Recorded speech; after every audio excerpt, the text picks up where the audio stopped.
18 മഹാസിദ്ധന്മാരിൽ പ്രമുഖനായ ഒരു സിദ്ധനാണ്, മഹാസിദ്ധനാണ് ചട്ടമുനി. ഭോഗനാഥരുടെയും അഗസ്ത്യരുടെയും ഒക്കെ ശിഷ്യനായ ചട്ടമുനി സിംഹള ദേശത്ത് ഒരു ദേവദാസിയുടെ പുത്രനായിട്ടാണ് ജനിക്കുന്നത്. പിന്നീട് ഉപജീവനാർത്ഥം അവർ തമിഴ്നാട്ടിലേക്ക് കുടിയേറിയതാണ് എന്നാണ് ചരിത്രം രേഖപ്പെടുത്തുന്നത്. ചിങ്ങമാസത്തിലെ മകയിരം നക്ഷത്രത്തിൽ ജനിച്ച ആ അത്ഭുത മനുഷ്യൻ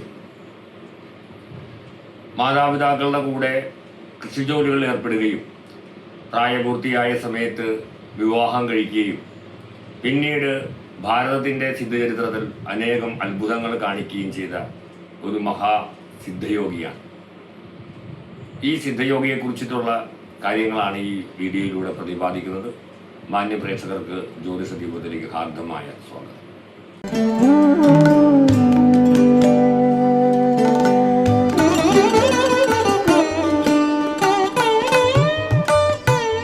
ലൗകിക ജീവിതങ്ങൾ വെടിഞ്ഞ് യാചകനായി പല ക്ഷേത്രങ്ങളിലും അലഞ്ഞിരിഞ്ഞു നടന്ന ചട്ടമുനി ഒരു ക്ഷേത്രത്തിൽ വച്ച് ഉത്തരേന്ത്യക്കാരനായ ഒരു ദിവ്യ തേജസ്സിനെ കണ്ടുമുട്ടുകയും അദ്ദേഹം ഒരു അത്ഭുത മനുഷ്യനാണെന്ന് മനസ്സിലാക്കി അദ്ദേഹത്തിൻ്റെ കൂടെ ജ്ഞാനദീക്ഷയ്ക്കായി പോവുകയും ചെയ്തു. ജ്ഞാനം ആഗ്രഹിച്ച് തൻ്റെ കൂടെ വന്ന ആ യുവാവിന് ജ്ഞാനോപദേശം കൊടുത്ത ആ ഉത്തരേന്ത്യൻ യോഗി അഗസ്ത്യമുനിയെയും ഭോഗരെയും കാണുവാൻ ഉപദേശിക്കുകയും അങ്ങനെ ഭോഗരുടെ ശിഷ്യനായി ഒരുപാട് കാലം ജീവിക്കുകയും ചെയ്തിട്ടുണ്ട്. ഇതിലൂടെ ഞാൻ പറയുന്നത് അദ്ദേഹത്തിൻ്റെ ജീവിതത്തിൽ സംഭവിച്ച വളരെ വലിയൊരു അത്ഭുതത്തെക്കുറിച്ചിട്ടാണ്. ഒരിക്കൽ അദ്ദേഹം ഇങ്ങനെ ക്ഷേത്രങ്ങളിൽ നിന്നും ക്ഷേത്രത്തിലേക്ക് കാൽനടയായി യാത്ര ചെയ്യുന്ന സമയത്ത് രംഗനാഥ ക്ഷേത്രത്തിൻ്റെ ഗോപുരം കാണാനിടയായി. സമയം അർദ്ധരാത്രിയാണ്. ഈ രാത്രിയിൽ തന്നെ രംഗനാഥൻ്റെ ദർശനം തനിക്ക് ഉണ്ടാകണമെന്ന് ആഗ്രഹിച്ചുകൊണ്ട് അദ്ദേഹം ആ വലിയ ഗോപുരവാതിലിൽ മുന്നിൽ നിന്നിട്ട് രംഗ രംഗ എന്ന് 3 പ്രാവശ്യം വിളിച്ചുവെന്നാണ് ചരിത്രം രേഖപ്പെടുത്തുന്നത്. അങ്ങനെ വിളിച്ചതോടുകൂടി ആ വലിയ ശബ്ദത്തോടുകൂടി വലിയ മണിനാഥങ്ങളോടുകൂടി ആ ഗോപുരവാതിൽ തുറക്കുകയും അദ്ദേഹത്തെ ആ ക്ഷേത്രത്തിലേക്ക് എതിരേൽക്കുകയും ചെയ്തു.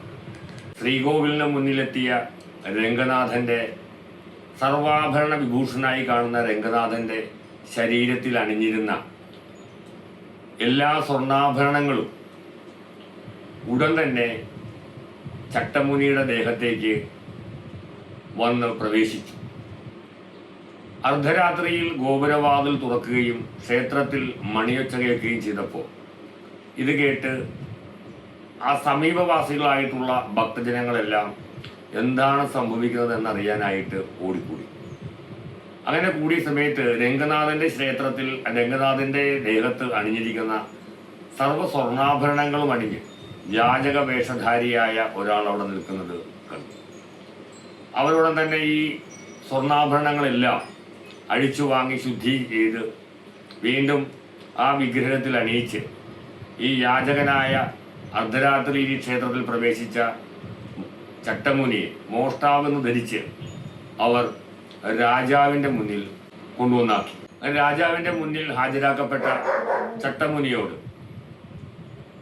രാജാവ് എന്താണ് സംഭവിച്ചതെന്ന് ചോദിച്ചു. തനിക്കൊന്നും അറിയില്ല എന്നും താൻ ഭഗവാനെ ദർശിക്കാനാണ് വന്നതെന്നും തൻ്റെ ദേഹത്തേക്ക് എങ്ങനെയാണ് ഈ ആഭരണങ്ങൾ എത്തിയതെന്ന് തനിക്ക് യാതൊരു ഓർമ്മയുമില്ല എന്ന് ചട്ടമുനി രാജാവിനെ ധരിപ്പിച്ചു. ഈ മോഷണത്തിൽ സാക്ഷിയായി രംഗനാഥസ്വാമിയെ കൂടി വലിച്ചിഴക്കപ്പെട്ടതുകൊണ്ട് രാജാവ് ഈ മോഷ്ടാവിനെ രംഗനാഥൻ്റെ മുന്നിലേക്ക് കൊണ്ടുതന്നെ എത്തിക്കാനായിട്ട് ആവശ്യപ്പെട്ടു. അങ്ങനെ ഭടന്മാർ രംഗനാഥസ്വാമി ക്ഷേത്രത്തിൻ്റെ മുന്നിലേക്ക് തെളിവെടുപ്പിനായിട്ട് ചട്ടമുനിയെ കൂടെ കൊണ്ടുപോയി.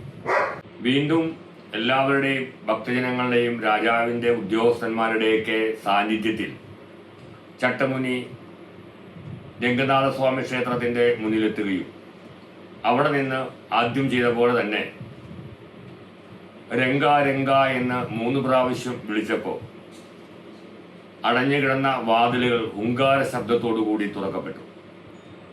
വലിയ മണിനാഥത്തോടുകൂടി ശ്രീകോവിലിൻ്റെ വാതിലും തുറന്നു. അതേസമയം തന്നെ രംഗനാഥൻ്റെ ദേഹത്തണിഞ്ഞിരുന്ന എല്ലാ സ്വർണ്ണാഭരണവും എല്ലാവരെയും അത്ഭുതപ്പെടുത്തിക്കൊണ്ട് ചട്ടമുനിയുടെ ദേഹത്തേക്ക് പറന്നു വന്ന് അണിയിക്കുന്നത് പോലെയാണ് എല്ലാവർക്കും മനസ്സിലായത്. എല്ലാവരും അത്ഭുത പരതന്ത്രരായി നിൽക്കുന്ന സമയത്ത് ചട്ടമുനി തൻ്റെ ഭൗതിക ശരീരം അവിടെ രംഗനാഥൻ്റെ വിഗ്രഹത്തിലേക്ക് ലയിപ്പിച്ചു. അങ്ങനെ രംഗനാഥനിൽ വിലയം പ്രാപിച്ച ഒരു മഹാസിദ്ധനാണ് ചട്ടമുനി. മറ്റ് സിദ്ധന്മാരുടെ എല്ലാം ചരിത്രം പരിശോധിക്കുമ്പോൾ അവരുടെ അനുഭവങ്ങളും മറ്റു കാര്യങ്ങളും അവർ നേരിട്ട് ഗ്രന്ഥരൂപത്തിലൂടെ വിജ്ഞാനങ്ങൾ പകർന്നു കൊടുത്തിട്ടില്ല. കാരണം തെറ്റായ രീതിയിൽ തങ്ങൾ ആർജിച്ച ജ്ഞാനം മറ്റുള്ളവർ ദുരുപയോഗം ചെയ്യും എന്നുള്ളത് കൊണ്ടായിരിക്കാം അന്നത്തെ സിദ്ധന്മാർ അങ്ങനെ വ്യാഖ്യാന രൂപത്തിലല്ലാതെ നേരിട്ടുള്ള അനുഭവങ്ങൾ ഗ്രന്ഥരൂപത്തിൽ പറയാത്തത്.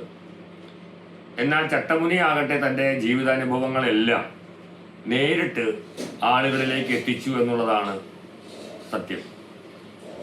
ഇതിൽ പ്രകാരം പലപ്പോഴും സിദ്ധന്മാരുടെ അതിദേവനായ ശിവനോട് പല സിദ്ധന്മാരും ചട്ടമുനിയുടെ ഈ ഒരു പ്രവണതയെ തടയണമെന്ന് ആവശ്യപ്പെട്ടുകൊണ്ട് സമീപിക്കേണ്ടതായിട്ടുണ്ട്. അദ്ദേഹം എഴുതിയ പല ഗ്രന്ഥങ്ങളും പലപ്പോഴും അഗസ്ത്യൻ മുനിയും ഭോഗനും ഒക്കെ കൈവശം എടുത്ത് മറ്റു ചില സിദ്ധന്മാരോട് പറഞ്ഞ് അത് രഹസ്യമായി പല ഗുഹകളിലും അത് സൂക്ഷിച്ചിട്ടുണ്ട് എന്നാണ് പറയുന്നത്. എങ്കിൽ പോലും രംഗനാഥസ്വാമി ക്ഷേത്രവുമായി ബന്ധപ്പെട്ട് നോക്കുമ്പോൾ അവിടെ ഇന്നും അദ്ദേഹത്തിൻ്റെ ആ ദിവ്യ തേജസ് പല സിദ്ധന്മാർക്കും അനുഭവത്തിലൂടെ അറിയാൻ കഴിയുന്നുണ്ട് എന്നുള്ളതാണ്. ഈ ചട്ടമുനിയുടെ അറിയപ്പെടാത്ത പല കഥകളും നിലനിൽക്കുമ്പോൾ അദ്ദേഹത്തെക്കുറിച്ച് അറിയാൻ ആഗ്രഹിക്കുന്നവർക്കായി ഈ വീഡിയോ സമർപ്പിച്ചുകൊണ്ട് നിർത്തുന്നു. നമസ്തേ.